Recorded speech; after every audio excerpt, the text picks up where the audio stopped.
el episodio de hoy tengo el gusto de charlar con Amanda Romero. Ella es psicopedagoga, divulgadora, antes concejala en el Ayuntamiento de Madrid y hoy está trabajando en la ONG Veganuary, que se dedican a divulgar la importancia del veganismo y cómo podemos transicionar al veganismo también. Así que muy contenta de charlar con vos, Amanda. ¿Cómo estás?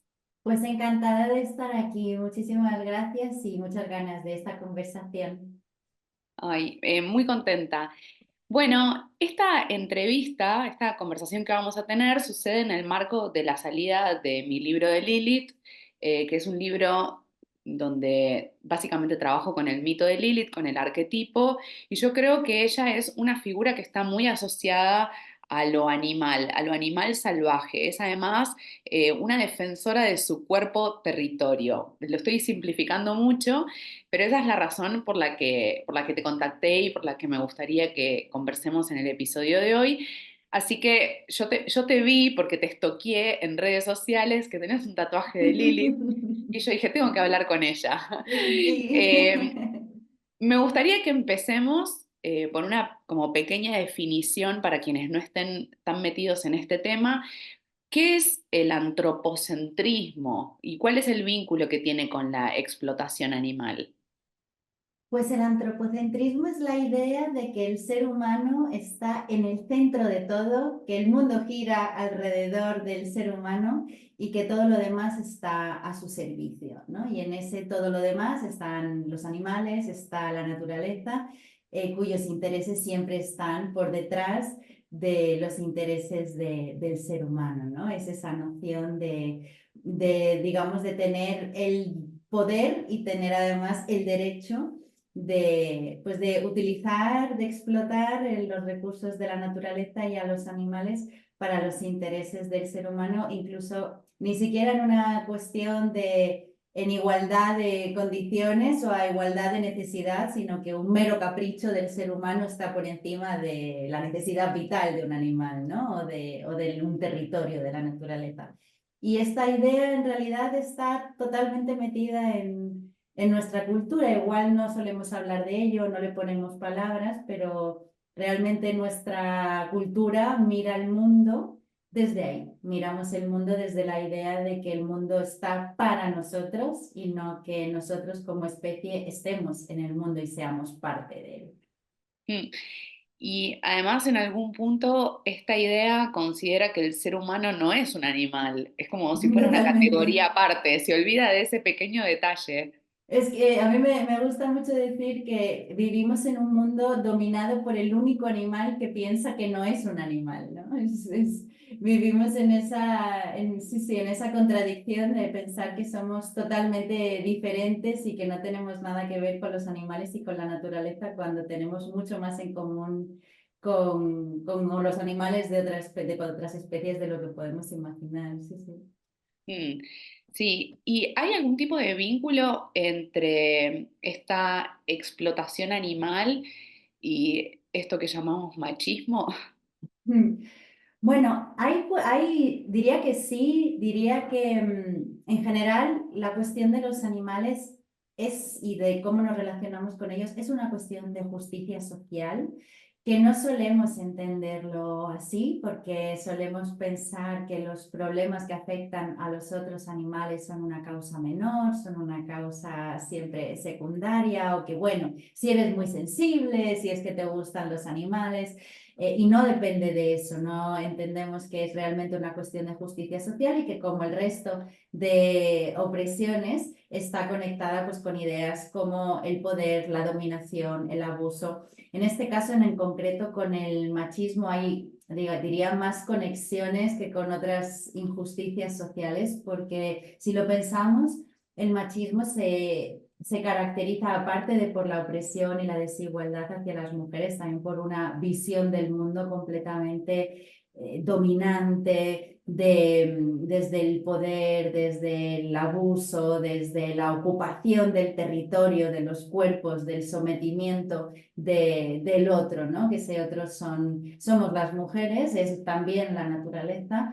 Y sí se conecta de manera muy, digamos, creo que podemos encontrar muchos nexos entre cómo la cultura machista que separa lo racional de lo natural, separa todo, ¿no? Y todo lo hace en una dicotomía, pues también hacemos lo mismo con los animales y con la naturaleza.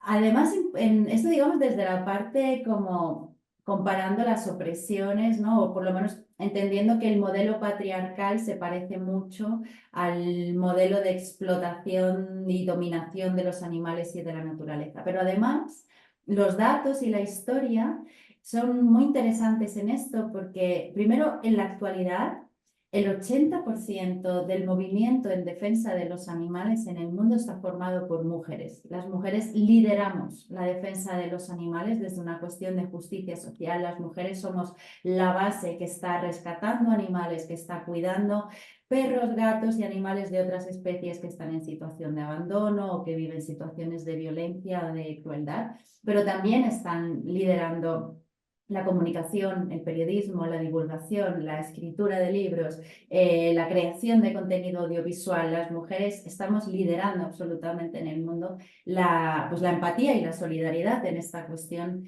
de la defensa de los animales. Y esto es ahora, pero es así históricamente, porque poca gente sabe que las primeras defensoras de los animales fueron sufragistas. Fueron las mismas mujeres que luchaban por el derecho al voto femenino, quienes fueron capaces de ver también la conexión con la injusticia que sufren los animales, quienes fueron capaces de ver la crueldad y la violencia que también se ejercía contra la naturaleza y quienes lo denunciaron, ¿no? En primer lugar, pues denunciando prácticas especialmente crueles como la vivisección, que es la experimentación en animales vivos, fueron las sufragistas quienes empezaron a liderar también el movimiento en defensa de los animales. Entonces ahí los vínculos no solo entre el machismo y la explotación animal, sino también entre el feminismo y la liberación, ¿no? Por darle también ese enfoque como en positivo, las mujeres y las feministas como, y las animalistas como agentes de liberación para todas, ¿no? Para los animales y también para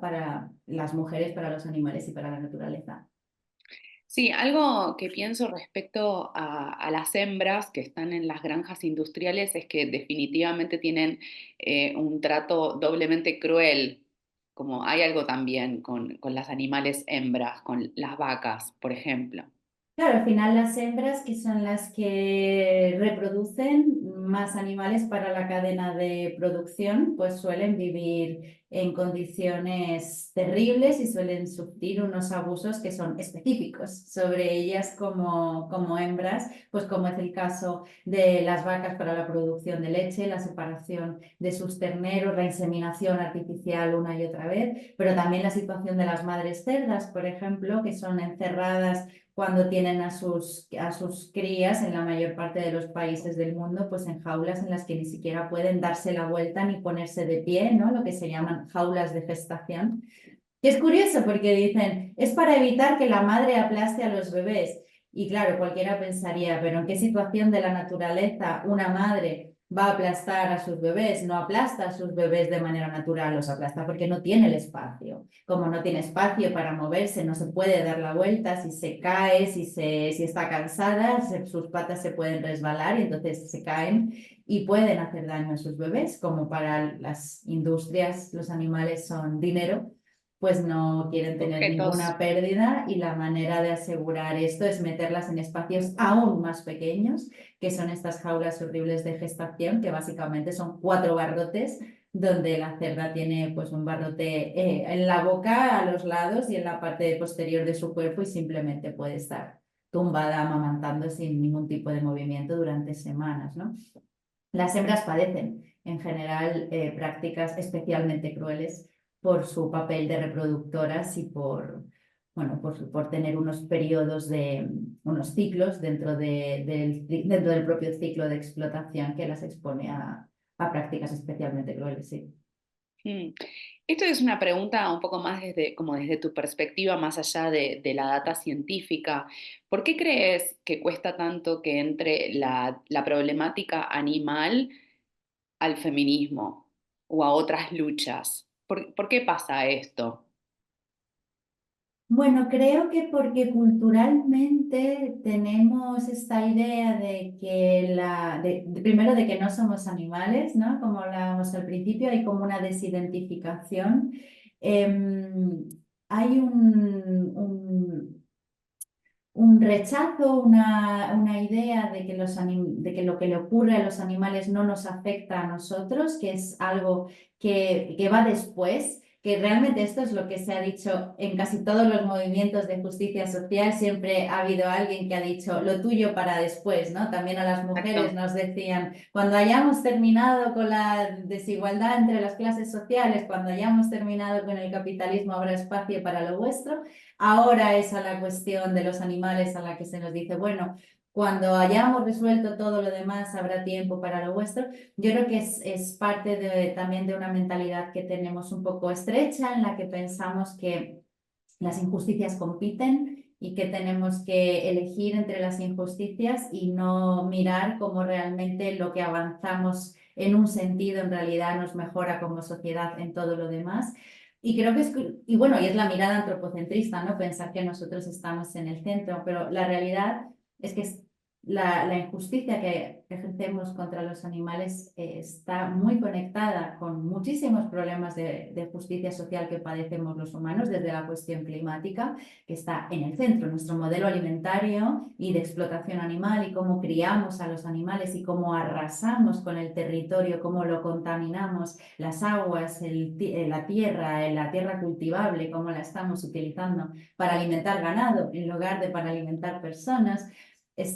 Cómo estamos contaminando el agua potable, cómo estamos deforestando bosques y los pulmones más importantes de nuestro planeta, ¿no? Fíjate, el otro día leía un dato que me sorprendió especialmente, que es que si toda la población del mundo adoptara una alimentación vegetal, reduciríamos la tierra que usamos ahora mismo a simplemente una cuarta parte, ¿no? Porque claro, cuando pensamos en comer vegetal, pensamos que todo el mundo, que necesitaríamos mucha más tierra para cultivar vegetales, cuando la Sí. realidad es que ahora mismo el 80% de la tierra fértil, de la tierra cultivable del planeta, la estamos utilizando para cultivar grano, para alimentar a los animales que después nos comemos, ¿no? Estamos utilizando a los animales como intermediarios para producir un tipo de proteína que podríamos obtener y tener una alimentación saludable si nos comiéramos directamente ese grano, ¿no? Entonces, esto por poner un ejemplo, tanto a nivel de contaminación, a nivel de alimentación, pero también a nivel de violencia, porque realmente de cómo nos relacionamos con los que consideramos más débiles y con los que consideramos más vulnerables y con los que no se pueden defender, habla de nosotros como sociedad y habla de nuestra predisposición a la violencia, habla de nuestra normalización de determinados abusos. Por ejemplo, cada vez se incluye en investigaciones policiales el maltrato animal como un indicador de otras formas de violencia, por ejemplo, de violencia dentro del hogar, de violencia hacia las mujeres o hacia la infancia. Es decir, en un hogar donde se pega a un perro es más probable que se pegue a un niño, que se pegue a un anciano o que se pegue a una mujer, ¿no? La violencia es violencia y cuando la normalizamos y la consentimos como sociedad sobre unos individuos, estamos dando espacio, estamos dando también tierra para que germine la violencia también entre nosotros, ¿no? Entonces, bueno, creo que no tener esta perspectiva de cómo realmente lo que le ocurre a los animales está directamente relacionado con nuestro estilo de vida, con la salud del planeta y con nuestros valores éticos, morales como sociedad, pues eso es quizá lo que nos está haciendo ir más lentos y sin duda creo que podríamos avanzar mucho más si nos diéramos más la mano. Aún así, sí creo que cada vez más cuestiones, más movimientos sociales empiezan a hacerse preguntas también de qué pasa con los animales, ¿no? Y qué pasa con esta injusticia y con esta opresión. Y bueno, ojalá sigamos en esta línea y cada vez podamos trabajar más de la mano. Qué bueno que digas esto porque yo un poco la sensación que tenía y te lo compartía antes de esta entrevista en vivo, es como si hace unos años estábamos hablando de la importancia de la transición al veganismo o como mínimo una alimentación basada en plantas y que en los últimos años lo que empecé a ver es que volvió a resurgir el discurso carnista, vamos a decir, Y en el marco de ese discurso empieza a aparecer, bueno, no solo el orgullo de la tradición, que eso es algo que pesa mucho en Argentina, que es un país ganadero, que empieza a aparecer también, y eso lo vi bastante en Europa, como la importancia de la carne de pasturas, como si pudiéramos alimentar a la población mundial con esa carne, cosa que no es viable en lo más mínimo, pero bueno, es algo que se plantea en esos términos. Y me sentía como un poco, no sé, triste, vamos a decir, Mm. como chocándome con la realidad de que esa tendencia que yo pensaba que iba a ir en una línea, de repente cambió. No, vos me decís que estás viendo como, como que hay fuerza todavía. Sí, lo que dices es totalmente cierto. Creo que lo estamos viviendo tiempos de retroceso en muchas cuestiones, a todos los niveles, ¿no? A todos los niveles de retroceso de derechos civiles, sociales, de las mujeres, de la infancia, de los derechos reproductivos y, por supuesto, también esa forma de ensalzar lo tradicional, de volver a poner en cuestión debates que estaban superados. Eso efectivamente está pasando. Entiendo que también como una reacción al avance y creo que ahí también está bien que como que nos contemos la historia completa. El progreso nunca es una línea recta vertical, ¿no? Y también cuando el mundo va cambiando y si miramos la historia y la analizamos con perspectiva, digamos que los cambios y los avances sociales son más bien cíclicos, más que lineales, y es normal también que haya resistencias. Creo que tal vez en la última década, bueno, en algunos lugares del mundo, desde luego no en todos, pero en algunos lugares del mundo tuvieron lugar determinados avances gracias al empuje de los movimientos sociales y al momento en el que se encontraba la sociedad. Y eso, lógicamente, ha generado resistencias, ¿no? Y ha generado reacción y ha generado pues que algunos grupos y algunos discursos que hace unos años eran minoritarios, pues empiecen a tener más voz, más fuerza, a expresarse y ahora mismo estamos en mitad de, bueno, lo que aquí llamamos la batalla cultural, ¿no? Realmente la construcción de relatos que en algunas, bueno, pues que dábamos por superados y que realmente estamos volviendo a discutir, ¿no?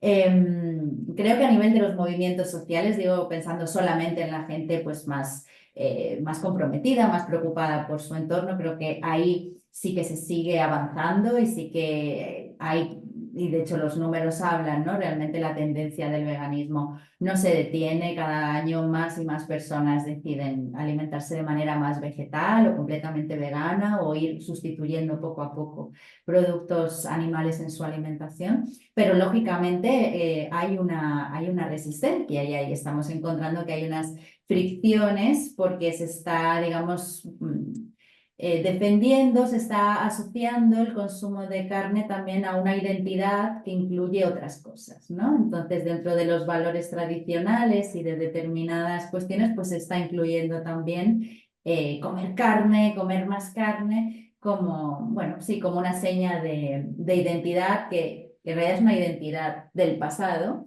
pero bueno, que ahora alguna gente empiece a reivindicar con fuerza. Creo que esto lo que nos tiene que hacer es comprender qué es lo que está pasando, ¿no? Comprender qué elementos hacen que haya pues, sectores de la población que estén disgustados, que estén asustados frente al cambio, que sientan incertidumbre en su vida y que estén recibiendo unos mensajes que igual les están resultando convincentes y bueno, entiendo que desde los activismos y desde los movimientos sociales nuestro papel es dar los argumentos, dar la información y asegurar que podemos dar mensajes que lleguen y que realmente anulen, ¿no? Todas esas creencias y todos esos mensajes, esas llamadas al retroceso que estamos viviendo. Pero a mí me gusta entenderlo desde, ok, esto es una reacción porque estamos avanzando. Es una reacción Y, conservadora desde ya. claro, y es que siempre lo va a haber eso en todo, igual también con los derechos de las mujeres. Por Cuando supuesto. hemos avanzado en derechos feministas, ha habido una reacción que ha dicho, ¿qué es esto de lo que sea, ¿no? De abortar, de tener más tiempo para criar a vuestros hijos, de que los permisos de maternidad y paternidad sean iguales entre hombres y mujeres. Bueno, pues de pronto se empiezan a medida que se avanza, pues también hay reacciones, ¿no? Y creo que eso, ahí es clave que aprendamos a dar respuesta a la reacción también y que podamos seguir avanzando. Pero sin duda la cuestión de los animales creo que no tiene vuelta atrás. Es que, de hecho, si queremos tener un futuro y un planeta dentro de unos años, es que pasa por darnos cuenta de que tenemos que cambiar nuestra relación con los animales. Lo que has dicho antes de la ganadería extensiva, de la cría de animales en pastos, que está como esa idea de la ganadería tradicional. A mí me gusta mucho. Es una idea que circula mucho en Argentina Y también, aquí como también, ideario. ¿eh? Ah, Sí. ok, como un Y ideario de la vaca está feliz porque en la pampa puede caminar y no sé qué, y no es lo que sucede. En este momento la mayor parte de la ganadería sucede en esas granjas que se llaman mm, feedlots.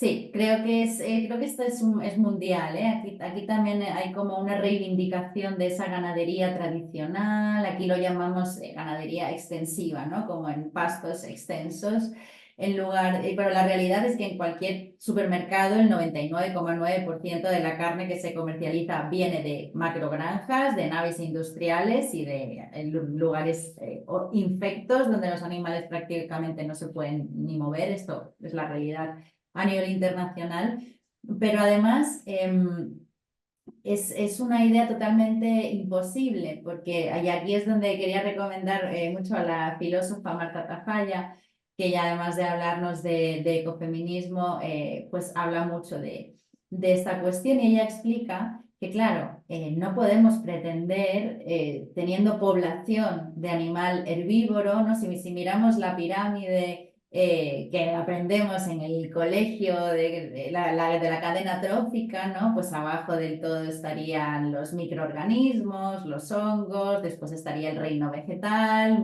muy poblado, con mucha masa, después estarían los herbívoros que se comen esas plantas y arriba del todo, en el lugar más pequeño, pues estarían los depredadores y los carnívoros, ¿no? Es decir, las poblaciones de carnívoros siempre son más bajas porque si no se descompensa toda la cadena, ¿no? Sin embargo, nosotros somos 8.000 millones de personas en el planeta, somos la especie más numerosa en el mundo y queremos tener una dieta carnívora. Esto simplemente no funciona, simplemente nos estamos cargando el planeta y simplemente no tiene ningún sentido, ¿no? Incluso simplemente desde ese punto de vista, desde entender que por cómo funciona el planeta, claro, durante muchos siglos el ser humano tenía poblaciones muy pequeñas. No éramos tantos seres humanos, entonces, claro, pues ahí había otras formas sociales que lógicamente no tenían los impactos, la cría de animales en el, no sé, hace miles de años, que tiene ahora, lógicamente. Claro, cuando se intenta comparar la ganadería extensiva o de pastura ahora mismo con hace incluso 50 o 100 años, es inviable, es que ahora somos 8.000 millones de personas en este planeta, entonces es totalmente inviable, no hay planeta, o sea, no hay tierra No hay planeta que lo física, no aguante. hay planeta que lo aguante, o sea, no hay ni planeta que lo aguante, es que no hay extensión de tierra para alimentar a la población con carne varias veces al día, ¿no? Que es como estamos comiendo actualmente en las sociedades, ¿no? Donde la gente puede comer varias veces al día, porque no olvidemos que hay muchos lugares del mundo donde la gente no tiene ni siquiera esta opción, pero donde sí está esta opción, la gente come carne de manera diaria. Esto es completamente imposible, no hay planeta, no lo hay de manera intensiva en las granjas como es ahora mismo, ya estamos reventando el planeta. Imagínate si tuviéramos que sacar a esos animales y ponerlos a alimentarse y a criarse al aire libre. No hay tierra, es un discurso que es falso, es una imagen que no puede existir, no hay espacio físico ni siquiera para sacar al número de animales que criamos y criarlos de esa manera, ¿no? Realmente es ficticio. Claro, y está buenísimo este argumento porque es un argumento ecológico. Después, por supuesto, está la dimensión ética y cuando Por aparece la supuesto. dimensión ética, que yo sé que vos lo contemplás desde ya, que tenés como la sensibilidad ante eso. Muchas veces aparece un discurso que también es muy falso, un argumento como muy simplificado, que también eso es muy de esta época, de como, bueno, yo me como a la vaca porque el león se come a la gacela, ¿no? Y aparte siempre es con el león con la gacela. Siempre. Claro, Siempre se eso es trata de muy lo mismo. curioso porque es como, no somos animales en nada, ¿no? Nuestra vida, ahí nunca somos animales, solo somos animales cuando hablamos de comer carne y entonces nos comparamos con nada menos que con el león, ¿no? Que es como, bueno, cuando hagamos algo más en nuestra vida que se parezca a la vida de un león, entonces tal vez nos podemos comparar con un león, pero es que vivimos en casas, compramos la comida en el supermercado, tenemos trabajos, usamos ropa, usamos teléfonos móviles, usamos internet, es decir, no nos parecemos en nada a un león y sin embargo, justo lo único en lo que vamos a utilizar, que somos animales iguales que los leones, es para justificar el consumo de carne, ¿no? Es realmente, bueno, es una manera de intentar llevar a lo natural algo que actualmente es completamente antinatural, porque el proceso de ir a una tienda y comprar un trozo de carne, o sea, todo el proceso de convertir un animal en ese producto que se compra en el supermercado es un proceso lleno de dolor, lleno de sufrimiento, lleno de contaminación en todas las fases del proceso, de destrozos a nivel del planeta y no hay nada más antinatural que ir al supermercado a comprar carne en una bandeja troceada, limpia, preparada, lista para consumir y totalmente desconectada del animal que un día fue, ¿no? Sí, ese es uno de los temas de nuestra sociedad que entiendo se llama disonancia cognitiva. Es como ese pedazo de carne en la bandeja de plástico no tiene nada que ver con, con el animal con que el animal, que veo. tal vez vos ves al animal y no lo soportás. O sea, vos ves el camión de vacas en la ruta que está yendo al matadero y yo estoy segura que la mayor cantidad de gente no puede con esa imagen y no puede soportar la imagen de la vaca siendo asesinada. Pero después hay como un corte pasado, ¿no? Y celebración ante eso.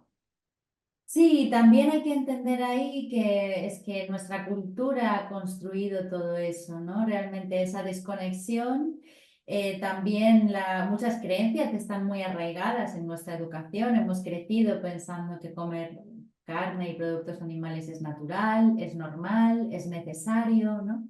Y desmontar eso y además pues en países en los que la gastronomía tiene un papel también social muy importante, pues para la gente es difícil, yo lo entiendo, que para la gente es Sí, difícil pensar en introducir cambios en su alimentación porque eso puede tener también un impacto en su día a día, le preocupa a la gente pues cómo va a impactar en mis reuniones con amigos, en mis celebraciones, en mi vida cotidiana con mi familia.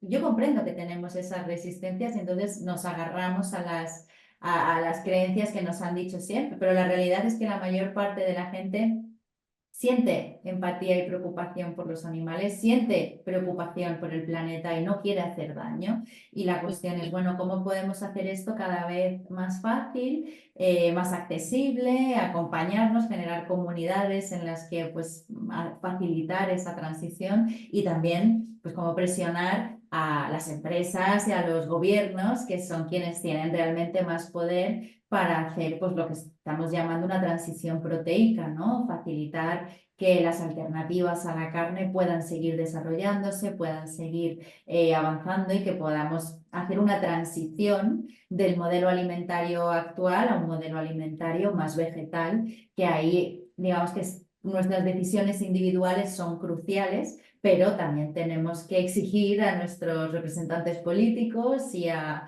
las empresas en las que consumimos que también sean parte de impulsar ese cambio a nivel global, ¿no? Y que podamos tener un acceso justo a los alimentos alternativos a la carne y que, bueno, pues que sea la opción por defecto sea la vegetal, ¿no? Ese es un trabajo que exacto. hay que hacer. Algo que quiero sumar en relación a esto que estabas diciendo y la justicia social y etcétera, es que se da en general que en el ámbito urbano, en el marco de las ciudades, los mataderos están en los barrios más pobres. Y eso también dice mucho de cuál es el vínculo que tenemos con los mataderos, porque si fuera algo natural, orgánico, y tendría que estar al lado de la plaza de gobierno, por decir algo, exagerando un poco, ¿no? Pero se da esta situación y no me parece para nada casual esto. No, en absoluto, los mataderos y también las granjas. Y las granjas. Realmente, bueno, yo durante años trabajaba en una organización de defensa de los animales que hace trabajo de investigación a nivel internacional, se llama Igualdad Animal, y hacíamos trabajo y siguen haciendo trabajo de investigación en granjas y mataderos. Realmente, si ahora mismo, pues lo sabe por experiencia, si cualquier periodista va con una cámara a una granja o a un matadero y dice, hola, vengo a grabar sus instalaciones, supongo que como lo hacen todo perfecto, no le importará que lo grabe, no van a entrar. No, no van a dejar entrar jamás a un periodista.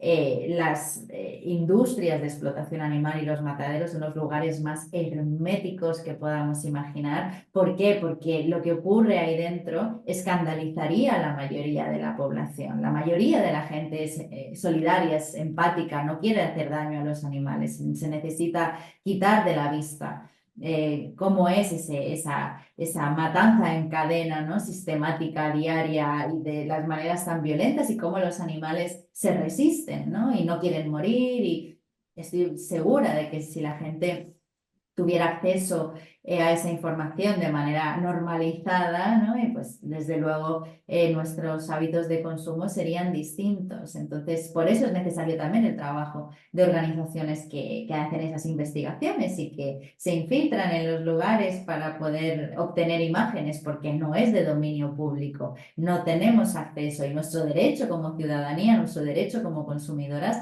es también tener la información completa sobre lo que estamos consumiendo. Pero estas industrias no solo hacen unas inversiones millonarias que no podemos ni imaginar en marketing para hacernos pensar que necesitamos sus productos, sino que además se aseguran mucho de que lo que ocurre tras los muros de las granjas y tras los muros de los mataderos no salga nunca a la luz. De hecho, en los últimos años hemos visto países intentando impulsar leyes que hacen que si yo entro con una cámara a grabar lo que ocurre dentro de un matadero, pues se me considere terrorista. Terrorista por estar generando pérdidas a una empresa que hace daño a los animales, simplemente por entrar con una cámara a grabar, ¿no? Sin hacer ningún daño, sin romper ni siquiera un cerrojo o un pestillo en una puerta, ¿no? Simplemente entrando con una cámara. Hay estados que están tratando de impulsar esas leyes a petición de los lobbies para que las activistas no entren y no puedan documentar y que si alguien se atreve a grabar lo que ocurre dentro de una granja de un matadero se enfrente a penas de cárcel, ¿no? Cuando hay esa respuesta desde estas industrias es porque claramente hay un interés en que no sepamos lo que ocurre ahí dentro y el nivel de sufrimiento que experimentan los animales, porque la sociedad, la mayoría de la sociedad no es indiferente a eso. Y ahí es donde está la esperanza, ¿no? En que la gente no es indiferente y ahí es con información, es con educación y es facilitando el camino como vamos a ir avanzando en un cambio, aunque nos lo estén poniendo muy difícil, pero en eso estamos, ¿no? Me encanta esto que decís, me da esperanzas, te lo agradezco un montón, Amanda. Me alegro, si no, no se puede seguir. Gracias. Te hago una pregunta como para ir cerrando un poco la conversación.